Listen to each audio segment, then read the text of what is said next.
চায়ের দোকানে সুমন আর রাহুলের মধ্যে কথা হচ্ছিল। রাহুল বলল, এখন থেকে যদি ইনভেস্টমেন্ট করি তাহলে হয়তো আমাদের ভবিষ্যৎটা ভালো যাবে। একটা সময় আসবে যে সময় আমাদের হাতে মোটামুটি ভালো একটা সুযোগ থাকবে কিছু করার, কারণ আমাদের হাতে সেই সময় ভালো একটা ফান্ড আসবে। দুজনই ডিসাইড করলো যে পার মান্থ প্রতি মাসে কমসে কম 5,000 টাকা করে আমরা ইনভেস্টমেন্ট করব 20 বছরের জন্য। সেই অনুযায়ী তারা 20 বছরের জন্য সুমন করেছে মিউচুয়াল ফান্ডে এসআইপি আর রাহুল করেছে ব্যাংকে ফিক্সড ডিপোজিট। 20 বছরে ইনভেস্টমেন্ট করেছে, সেটার পরিমাণ হচ্ছে 12 লক্ষ টাকা। 20 বছর পর রাহুলের হাতে যে অ্যামাউন্টটা এলো 29 লক্ষ, আর সুমনের হাতে যে অ্যামাউন্টটা এলো সেটা হলো 1,36,00,000। একটা ডিফারেন্স কেন হয়েছে? কারণ রাহুলে যে ব্যাংকে ফিক্সড ডিপোজিট করেছিল সে রিটার্ন মানে ইন্টারেস্ট রেট পেয়েছে 8% করে, আর সুমন যে এসআইপি করেছিল সেখানে ইন্টারেস্ট রিটার্ন পেয়েছিল 19% করে।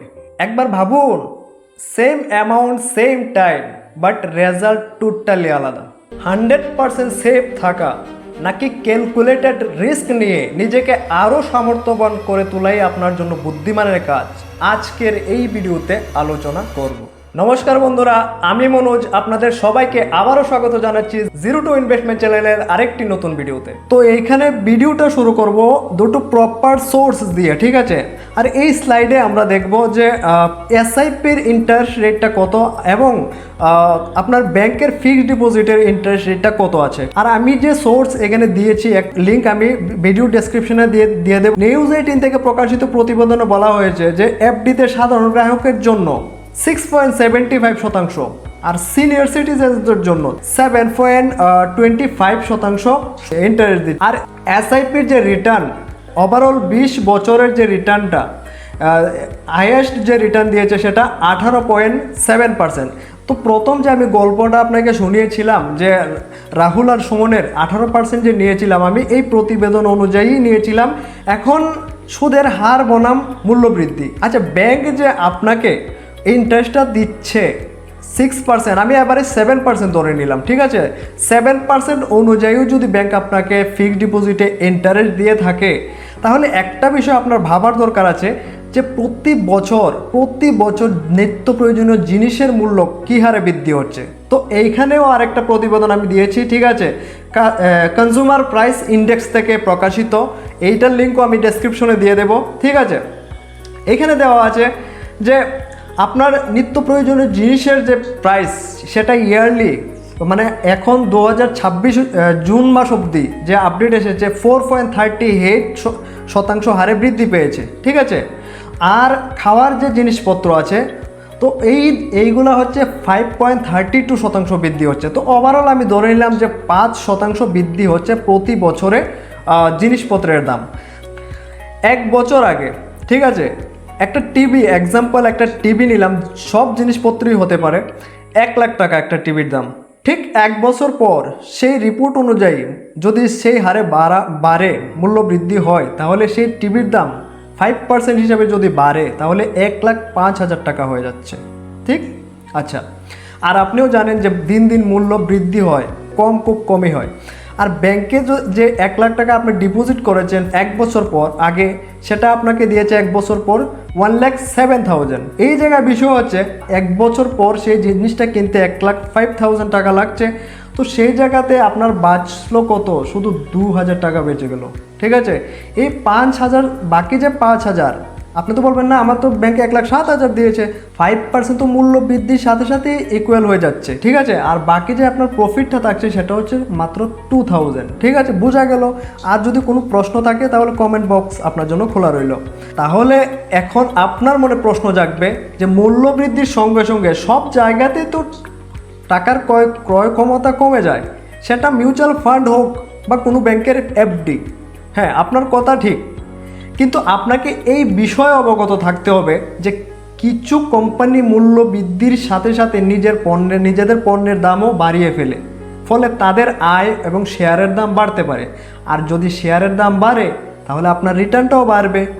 তবে সব সেক্টর বা কোম্পানি সমানভাবে লাভবান হয় না। আচ্ছা, এবার তো প্রশ্ন এটা আসবে যে তাহলে কোন কোন সেক্টর এই সময়ে লাভবান হয়? উত্তরটা হচ্ছে গোল্ড, রিয়েল এস্টেট এবং কমোডিটি এগুলি ঐতিহাসিক মানে মুদ্রাস্ফীতির সময় ভালো পারফরমেন্স করে, মূল্যবৃদ্ধির সাথে সাথে এগুলারও সাধারণত দাম বৃদ্ধি হয়। ঠিক আছে, তো এই বিষয়টা ধ্যান থাকবে। কেন বেশিরভাগ মানুষ এফডিতেই ঝুঁকেছিল এতদিন পর্যন্ত? নাম্বার 1, নিশ্চিত রিটার্ন। ভাই আমি আমার রিটার্ন টাকাটা নিশ্চিত পেয়ে যাব, আমার জমানো পয়সাতে কোনো রিস্ক নেই। ঠিক আছে, আর দ্বিতীয় পয়েন্টটা হচ্ছে মূলধনের নিরাপত্তা। এই যে বললাম নিজের জমানো যে মূলধনটা এইটার উপর কোনো রিস্ক নেই। বাকি হচ্ছে সহজ ঝামেলাহীন, কোনো ঝামেলা নেই, কোনো তামজাম নেই। ভাই সাহেব এখানে কোনো শেয়ার মার্কেটের কোনো নলেজ লাগে না, বাট মিউচুয়াল ফান্ডে এটা লাগে। একটু নলেজ রাখতে হয়, কোন শেয়ারটা কীভাবে, তার হিস্টোরি কী, সেই সব বিষয়ে জানতে লাগে। আর নিশ্চিত রিটার্ন যেটা মিউচুয়াল ফান্ডে দেয় না। আপনার রিটার্ন সেটা আপনার 0 হতে পারে, আবার 18%ও হতে পারে, 25%ও হতে পারে, সেটার কোনো গ্যারান্টি আপনাকে মিউচুয়াল ফান্ড দেয় না। আচ্ছা, মূলধনের নিরাপত্তাও মিউচুয়াল ফান্ডে আপনি পাবেন না। হ্যাঁ, পয়সা আপনার 0 তো হবে না, বাট মাইনাসও হতে পারে। সেই কারণে আর বয়স্কদের বাড়তি সুযোগ দেওয়া হয়, সিনিয়র সিটিজেনরার জন্য এক্সট্রা প্লাস ইন্টারেস্ট রেট দেওয়া হয় ব্যাংকে এফডির জন্য। ঠিক আছে, যেটা মিউচুয়াল ফান্ডে নেই। অনেক ব্যাংকের এফডি থেকে লোনও নেওয়া যায়, যেটা মিউচুয়াল ফান্ডে অনেক কঠিন ব্যাপার। ঠিক আছে, বোঝা গেল? যদি কোনো কনফিউশন থাকে তাহলে কমেন্ট সেকশন আপনার জন্য খোলা রইল। মিউচুয়াল ফান্ডের সুবিধা কি, যেটা এফডিতে আপনি পাবেন না? দীর্ঘমেয়াদে যদি ইনভেস্টমেন্ট করেন তাহলে ফিক্সড ডিপোজিট আপনাকে এত ইন্টারেস্ট দেবে না, মিউচুয়াল ফান্ড আপনাকে যেটা ইন্টারেস্ট দেবে। আর হ্যাঁ, যেটা বলেছিলাম যে মাইনাসও হতে পারে, সেটা শর্ট টার্মের জন্য। ঠিক আছে, এফডি ফিক্সড ডিপোজিট করলে আপনি 2-3 বছর টার্গেটে রাখতে পারেন, বাট মিউচুয়াল ফান্ডে ইনভেস্টমেন্ট করলে আপনি মিনিমাম 5 ইয়ার প্লাস চিন্তাধারা করতে হবে। ঠিক আছে, সো এই বিষয়টা লক্ষ্য রাখতে হবে। ইনফ্লেশন হ্যাজ করার সুবিধা, মানে মিউচুয়াল ফান্ডে আপনাকে একটা সুবিধা দেয় যেটা এফডি দেয় না। যেমন আপনার নিত্য প্রয়োজনীয় জিনিসের দাম বাড়ছে, মূল্যবৃদ্ধি হচ্ছে, পেট্রোল ডিজেল সব কিছু নিত্য প্রয়োজনীয় সব কিছু জিনিসের দাম বাড়ছে। এফডিতে তো আর ইন্টারেস্ট রেটটা বাড়ছে না। ঠিক আছে, তো আপনার টাকার ভ্যালু কমে যাচ্ছে। আপনার হতে পারে যে এসে 1 লাখে আপনি 1,07,000 পেয়েছেন, কিন্তু 1 লাখ টাকা দিয়ে আজ যে জিনিসটা কিনতে পারছেন সেটা 1 বছর পর 1,05,000 লাগবে কিনতে। ঠিক আছে, তো টাকার ভ্যালু কমে যাচ্ছে। বাট এই জায়গাতে মিউচুয়াল ফান্ডে এই জিনিসটা হয় না, কারণ মিউচুয়াল ফান্ডে তো আপনি কোনো একটা স্টকের উপরে ইনভেস্টমেন্ট করছেন, ইনডাইরেক্টলি আপনি করছেন না, ইনডাইরেক্টলি আপনার যে টাকাটা কোনো স্টকে ইনভেস্টমেন্ট হচ্ছে। তো যে স্টকে ইনভেস্টমেন্ট হচ্ছে, স্টকটা কোনো কোম্পানির, আর কোম্পানির যে জিনিসপত্র মূল্য বৃদ্ধির সাথে সাথে সেই জিনিসপত্রেরও দাম বেড়ে যাচ্ছে। তো সেই অনুযায়ী আপনারও স্টক শেয়ারের যে প্রাইস সেটা বেড়ে যাচ্ছে, আপনিও রিটার্নটা বেশি পাচ্ছেন। সিম্পল, বোঝা গেল? আচ্ছা, এসআইপিতে ছোট্ট করে বিনিয়োগের সুবিধা রয়েছে। আপনি 500,000 টাকা দিয়েও স্টার্ট করতে পারেন, কিন্তু ফিক্সড ডিপোজিটে একদম এত কম দিয়ে আপনি পারবেন না, যেটা মিউচুয়াল ফান্ডে পারবেন। ঠিক, বোঝা গেল? আপনার বর্তমান পরিস্থিতি অনুযায়ী কি করণীয়, আপনি করবেন কি? যদি নিরাপত্তা নিশ্চিত করতে চান, নিশ্চিত রিটার্ন চাই, তাহলে আপনি এফডিতে যেতে পারেন, বিশেষ করে 1 থেকে 3 বছরের লক্ষ্যে। ঠিক আছে, যেমন আমার সামনে 3 বছর পর একটা কাজ আছে, আমি আপাতত 3 বছরের জন্য রাখলাম। 3 বছর পর হয়তো টাকাটা এখন থাকলে হাতে খরচ হয়ে যাবে, সেজন্য আমি 3 বছরের জন্য আমি ইনভেস্টমেন্ট করব, পরে আবার 3 বছর পর আমি কাজে লাগাবো। তো সেই অনুযায়ী যদি আপনার ইনভেস্টমেন্ট প্ল্যান হয়ে থাকে তাহলে আপনি এফডি আপনার জন্য ভালো, কারণ আপনার অ্যামাউন্টটা সিকিউর থাকবে। ঠিক আছে, কিন্তু মিউচুয়াল ফান্ডে আপনার 3 বছরে মাইনাসও হয়ে যেতে পারে, কোনো গ্যারেন্টি নেই। ঠিক আছে, আবার প্লাসও হতে পারে। আচ্ছা, তো মিউচুয়াল ফান্ড কিসের জন্য? যদি দীর্ঘমেয়াদী 5 বছরের উপর, যেটা বললাম, আপনার ইনভেস্টমেন্ট প্ল্যান হয় যে না ঠিক আছে আমি 5, 10, 12, 20 বছরের জন্য করব, বেশি রিটার্ন আমার লাগবে, কিছু ঝুঁকিও নিতে পারবো, তাহলে আপনার জন্য মিউচুয়াল ফান্ড সবচেয়ে বেস্ট। তো বোঝা গেল, সিম্পল।